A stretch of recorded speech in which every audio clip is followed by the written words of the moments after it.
Y'all still can win. It's probably easier if he just has a bad night.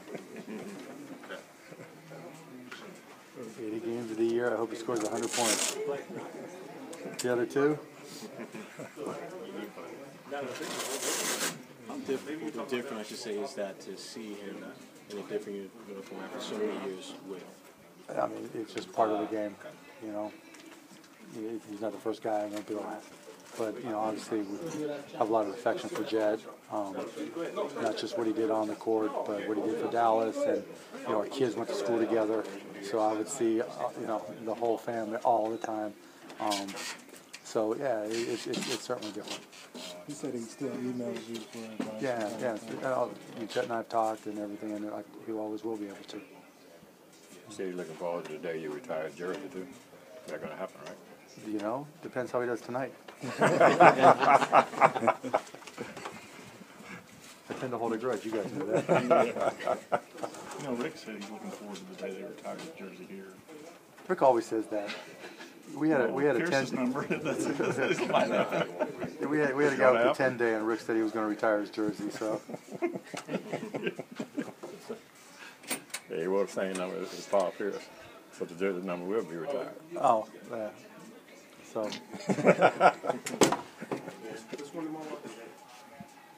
Will you retire his jersey too? You can do that, right? If you wanted to. What? Put Rick's number in the American Airlines sign. Or get his name, a jersey or something. He only won a title for you. Maybe you could put like one of his suits up there. Oh, just put a picture of Jim Carrey up there.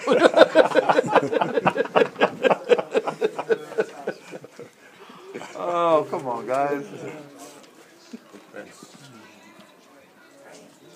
I'll deal with Derek Harper before I deal with any of those guys. So. In the Red Auerbachs up there in the ring. Deal with him. And Walter Brown's up there. Yeah, I'd say there's a good chance. I'm thinking forward, but I'm in no rush to do that. I've got to come up with a whole plan on how I want to do it and all that kind of stuff.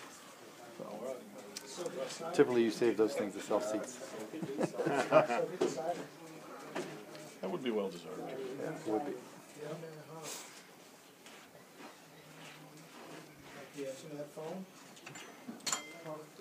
Any comment on Cunningham going down to the D-League? It's going to be a great time for him. You know, a chance for him to get out there and play and get his timing and you know, start seeing what he can do. You know, hopefully he'll go down there and put on a show, and he'll come back with a lot of confidence and ready to go. I mean, we know what he did on the college level. He really hasn't played much on that. No, we haven't. I mean, he's played all right when he's got in there, and he's worked hard to practice, so this will be a good chance to show what he's got. Rick was saying how he loves the fact that you're so, like, not hands-on, but you're so involved with the team. You know, you're here before the game, obviously, halftime. How important is it for an owner of anything to really be there and to know what's going on? If you paid hundreds of millions of dollars for something, would you ignore it? No. Neither would I. There are other owners in other sports that do seem to. I'm glad that they do. Yeah, it's just, you know, there's, in my mind, someone's got to be responsible when it's all said and done, and, you know, and you've got to understand the organization and what's going on. And so the easiest way to do it, particularly, you know, this type of environment, the easiest way to do it is to be there. You know, and so you get to hear, see, evaluate, pay attention to all the little nuances that if you're not there, you don't see. And so I think it's certainly, you know, some people might argue with me, but it certainly helps. Everything from being by the huddles, being behind the bench, listening to conversations, seeing body language, all little things that are tough to evaluate that, you know, I can get away with because I started it the day I got here. That probably would be a lot more difficult for other owners to walk in and do it. How confident were you when you first bought the team that you were going to be a successful owner? Because obviously, absolutely not at all. I mean, you know, you look at the circumstances that I was walking into. I mean, I had no expectations that, you know, if you would have told me, you know, if we went back in time and you would have told me here's what's going to happen, I'd laugh at you know, and so would everybody else. But like anything else, all you can do is get in there and just grind it out and, you know, use your skills and try to help. And so, like I always tell my wife, it won't be long before everybody thinks I'm a moron.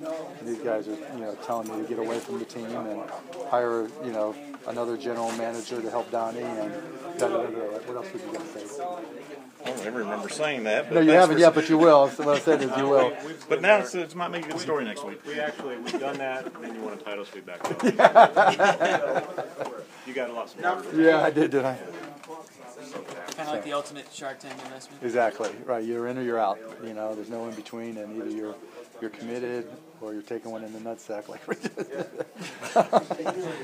Always comes back to the next. always comes down, right? But yeah, I mean, that's just my style, you know. And every business is different, and I just wasn't going to do it differently than I'd done it in other businesses, just because it was professional sports. Same approach. Yeah, I mean, there's not enough hours a day for me to be as involved in every business, but this is one that I'm most passionate about. When you're in your 90s, are you going to take a step back? Or you still be courtside yelling? Hell no, I'll be dunking on these fools. No, I mean, why would you? That's how you slow down. That's how you slow down, right? That's how you end up dead. So hopefully not.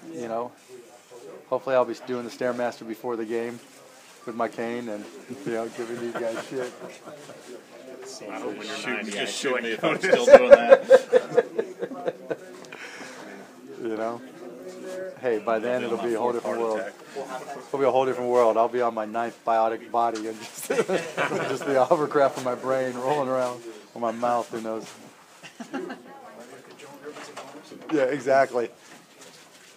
Hopefully it'll be a little bit prettier at that point, at least. I'm guessing probably not. That's not up there.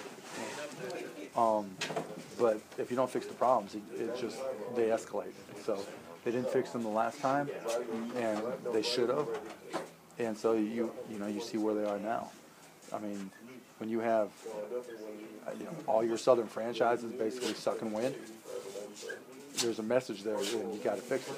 I mean, you got two different worlds, the North and the South, and it's kind of like a civil war going on right now that's got to be fixed.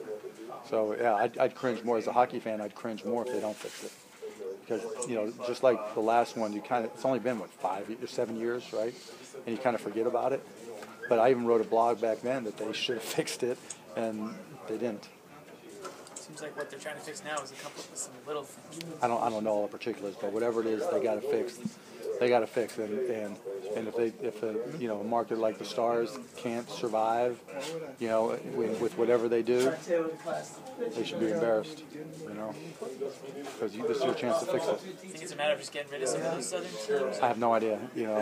I mean, I do know that when you got players with contracts, those contracts don't go away because you get rid of the teams. So someone's got to pay them. What's your perception of where they are compared to where you guys were at this point? They're both ClusterFucks. There's no good way, because I mean everybody thinks they have a solution in those scenarios, and nobody wants to listen to the other guy's solution. And it's just when desperation sets in, that's when something gets done, and that's not it's not the best way to solve business problems, but that's what ends up happening. You happy with the NBA? I'm not revisiting all the shit I said when it happened, right? Go. Yeah, you can Google back on what I said when we happened. Yeah. You're one of 3 owners that voted against it. 5, I think. What was that? One what? I was one of 5 that voted against it.